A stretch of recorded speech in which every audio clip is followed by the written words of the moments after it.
Hey YouTube, this is my 2000 Kawasaki Ninja 250R.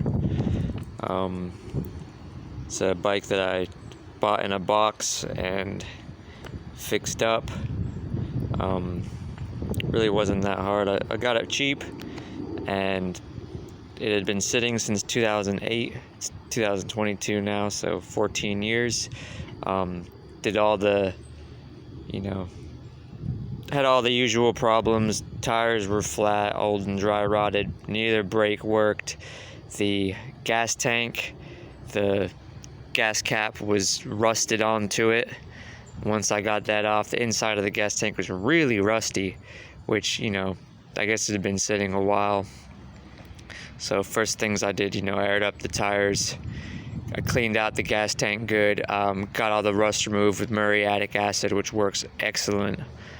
Highly recommend doing that. I cleaned the carbs out. They look pretty good, but I cleaned them anyway. Then I started her up, and she ran, but she smoked like a freight train, like terrible. Ran terrible. So I said, all right, this engine's no good. So I pulled the engine down to rebuild it, which I'll go ahead and show you her engine, the original engine. So here's the original engine, and piston looks good. If you look at this piston, shot right through, hole in the top of the piston, and I said, okay, I can rebuild it. I can get a set of pistons, get a cylinder, no big deal. But then I said, well, let me check the crank out, and I don't know if you can tell in the video. I don't know if you can hear that,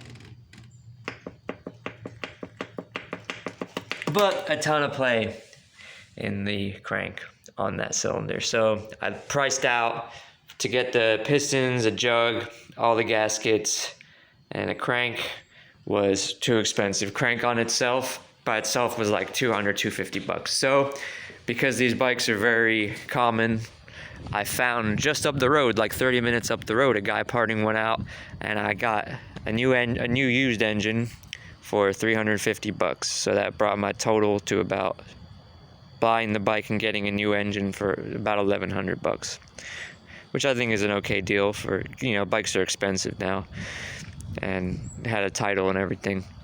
So I put this engine in. This is a 2000 Ninja, but it's a 88 engine, first year, I think, first or second year for this engine. But super easy to swap the engine out, off after all the fairings are off and everything. And I put this engine in, and it just worked, which was sick, Yeah, so I was pretty psyched about that. And what did I have to do? I bled the front brake. I had to rebuild the rear brake caliper. The tires were old and dry rotted, so I got new tires for it. These tires are like one size bigger, which is definitely an improvement. Over the stock ones, you should definitely do bigger tires on it if you have a bike like this. It had no front turn signals. I just got these cheap LED ones, like the cheapest ones on eBay. Give you a look at the whole bike. What else do I have to do? It came with all the actually no, it didn't. I had to get the side covers for it, but they were pretty cheap, about $15-20 each on eBay. It had the these fairings and this bottom chin one, which is made of gold and always gets, people think it's made of gold because it always gets smashed up. So it came with that, which was nice. The baffles were removed from the pipes.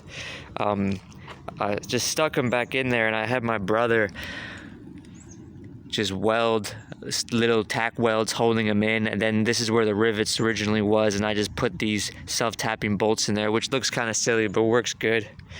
That was about it. Basically, once I put the new engine in, it was plug and play, and the bike just worked, which was sick. Everything worked on it. It doesn't get through any oil or water.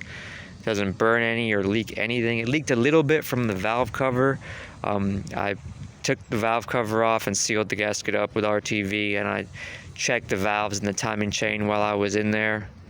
I just did a general tune-up to it. It's got new plugs.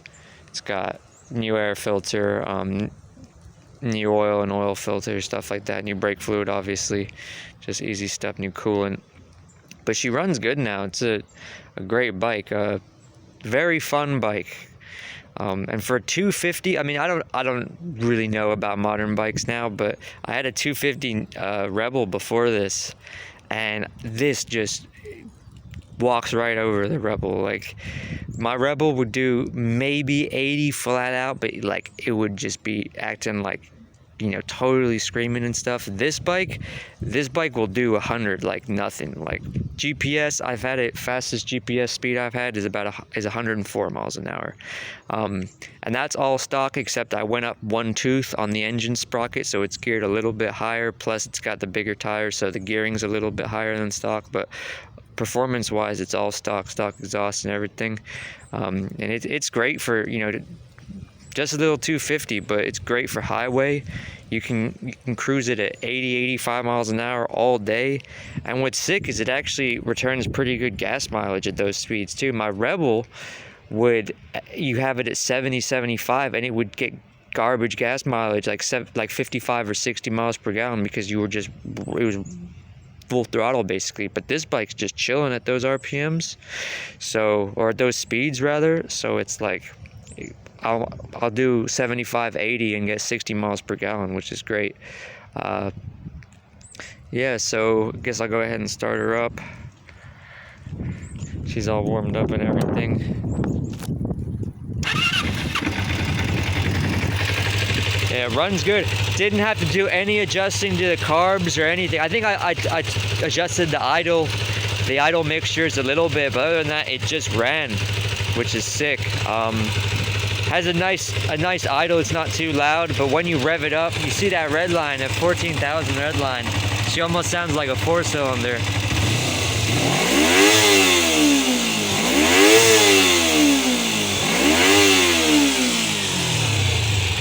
Which is awesome.